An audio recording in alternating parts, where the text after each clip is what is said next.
So I often get asked whether I use a KeyTracked EQ to fine-tune my bass lines, to remove certain harmonics that would kind of move with the key change in the bass. If you're not following, I'm going to give you a little bit of an example a little bit later on in the video as to what exactly that is, but it seems to be a bit of a trend within Psytrance to have a KeyTracked EQ on the bass line. And in this video, I want to outline a couple of reasons why I don't think it's so important, and a couple of kind of cheat codes within Vital that kind of make it pointless to use a KeyTracked EQ. Yeah, I guess you could apply a similar thing in Serum as well. I'm going to talk about a couple of these techniques. Let's dive in and have a look.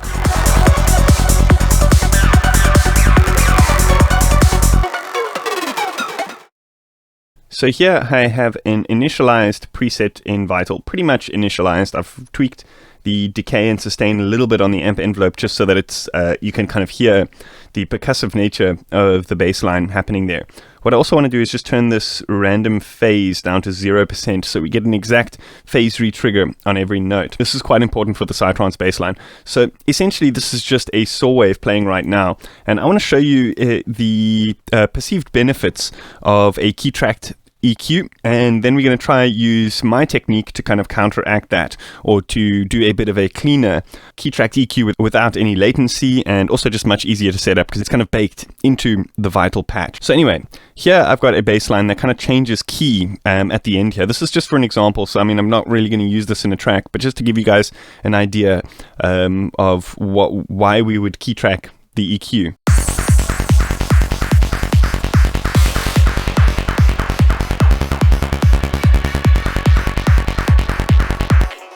Yeah, as you could hear, that bass line changed quite a bit, and I want to show you on a frequency spectrum what's happening here. And I want to quickly take a snapshot of what it looks like.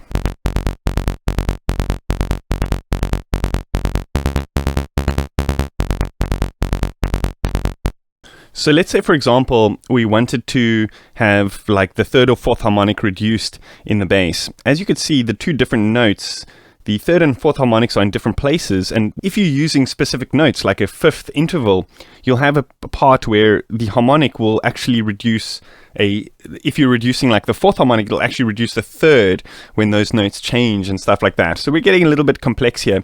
But let's say, for example, the green one is the low note, and we wanted to change one of these harmonics here. We wanted to add an EQ node and reduce that. As you can see, as the note changes upwards, that harmonic has changed place, and you can see that they kind of line up with different harmonics in the frequency spectrum. So the idea is that you have an EQ that actually changes, the frequency of this node changes based on the note input. And this is a little bit complex to kind of set up and work out, and then you have like an effect that's receiving MIDI from the same source as your plugin and all sorts of stuff. And yeah, it becomes a little bit complex. What we can do to counteract this is, there's several things actually. We could create an EQ in the actual effects chain of Vital, set up a node to kind of reduce a single band here, and then we could key track that exact band, but that becomes quite complex. So there's several ways I like to kind of work around doing this. In most wavetable synthesizers, you have the ability to actually edit the wavetable and reduce specific harmonics within the frequency spectrum, and this becomes a much cleaner way of reducing a specific harmonic in the frequency range. That harmonic will stay relative to the fundamental, so you won't have to key track it or anything like that. Let me show you a quick example. So if we reduce, let's say, the third and the fourth a little bit, we're essentially creating an EQ reducing, for lack of a better explanation, an EQ reducing that harmonic range, and then as the note changes, it's going to change with that. So let's have a look at curve EQ now.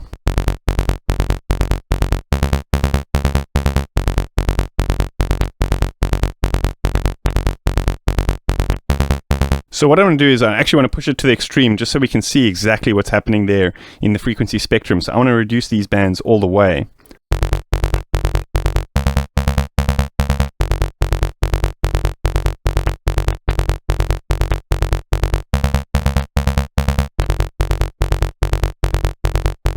We're essentially creating the same output signal that we would want with the EQ, but doing it on the kind of generator stage. So we don't have any issues with like linear phase EQ and anything like that being pertained in the actual tone of the sound.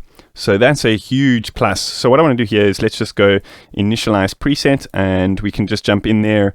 Let's just reduce some of these harmonics like this. Sometimes it's nice to kind of find which harmonic that kind of kick is, the transient of the kick is, and punch that up a little bit just so that you get this kind of like homogeneous tone between the kick and the bass. And then let's say, for example, you want to add a little bit of more low end, you can actually just increase the first bar here. That increases the fundamental tone, which is the lowest sine wave of the frequency spectrum.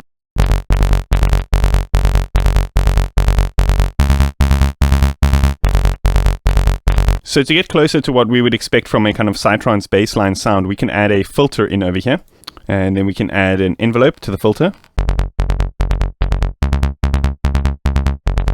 Okay, so for the rest of this explanation, I'm actually going to reduce these notes back to the root note and just show you another couple of other kind of life hacks that you can do with Invital to get more experimental but still retain kind of more of a cleaner sound.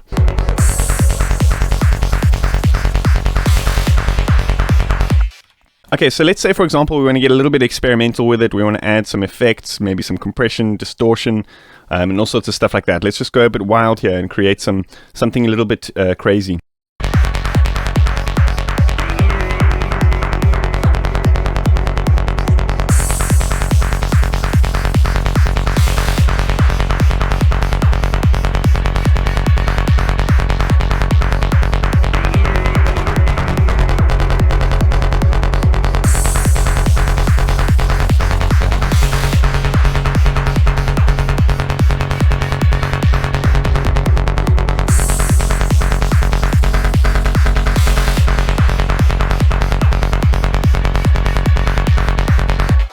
Okay, so we've got some effects here that we wouldn't traditionally have on our bass lines.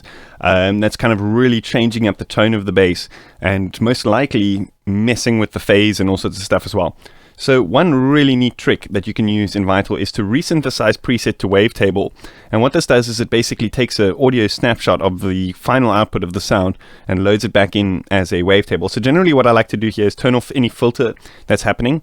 So what we're doing is we're creating like the tone of the sound, which we can then reload in and filter again as a kind of like sample. Check this out. If you right click here and say synthesize preset to, or resynthesize preset to wavetable, then we can jump in here and actually turn off all of these effects, because it's kind of added a snapshot of that sound with all of the effects loaded.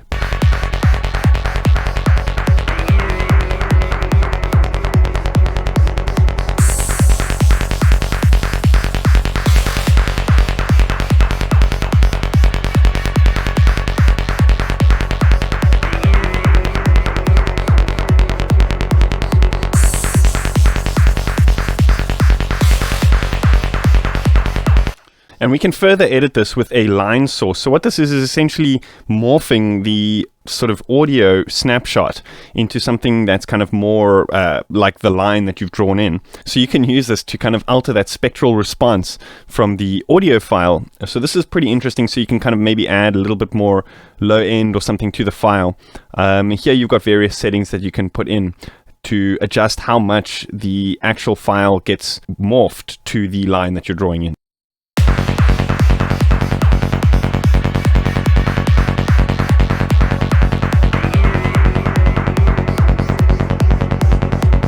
Cool, that sounds great. So this idea is expandable. You don't necessarily have to use the resynthesize preset to wavetable.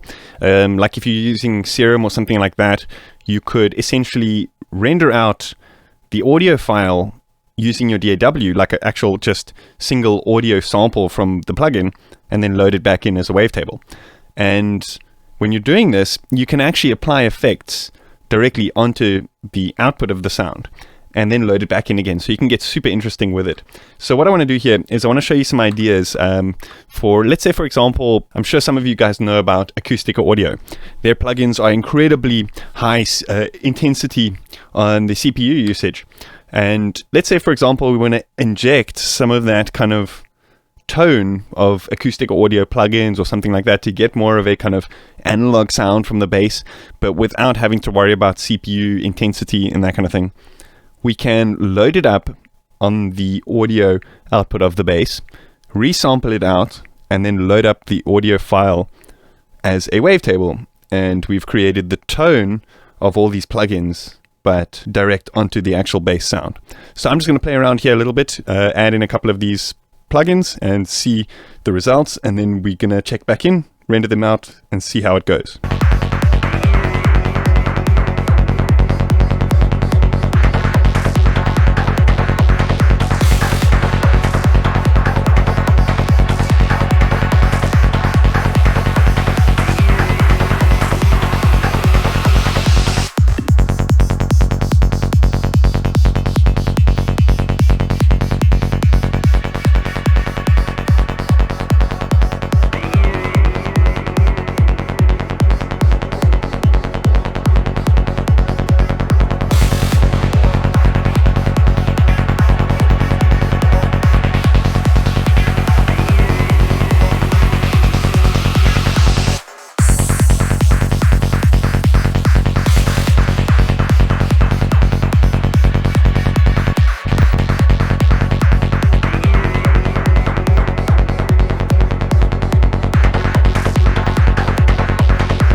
Anyway, as you can hear, my CPU is starting to give in at this point. So what I want to do here is let's just draw in a long single note. I'm going to copy what we have here so it's the same note, remove these, and then just draw in one long single note, and then we can render it out. But what I want to do first is jump into the actual preset and disable the filter movement. So let's just jump into the preset, and we can disable the filter.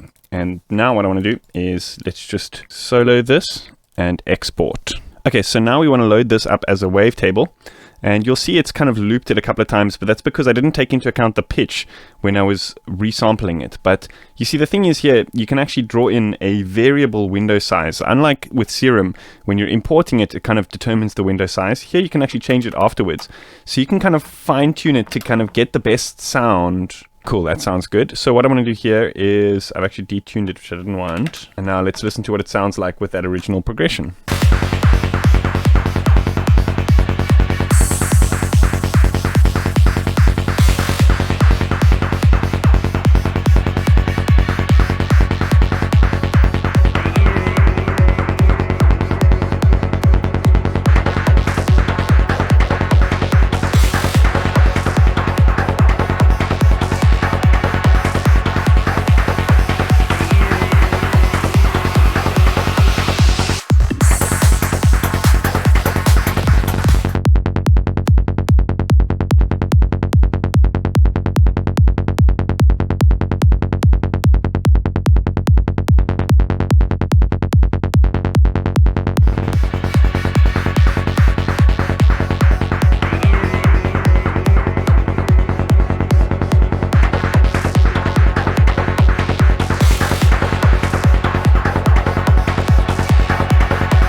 So now every time that the bass note changes, it is exactly the same waveform, just synthesized at a different speed using that kind of wavetable capabilities. So here's just a quick example of kind of like going from a flat bass to a slightly changing bass to a full-on changing bass. And you can kind of hear those slight intricacies, and you'll hear that it's like super, super clean. Anyway, this is the example.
Anyways, you guys get the idea. Hope you guys enjoyed that. Let me know what you think in the comments. As always, I'm going to be posting this preset to my Patreon for all my $5 supporters. So if you want to know what that's all about, check out the link in the description. And yeah, as usual, if you like this video, hit that like button. And if you haven't yet, hit that subscribe button. See you guys next time. Cheers.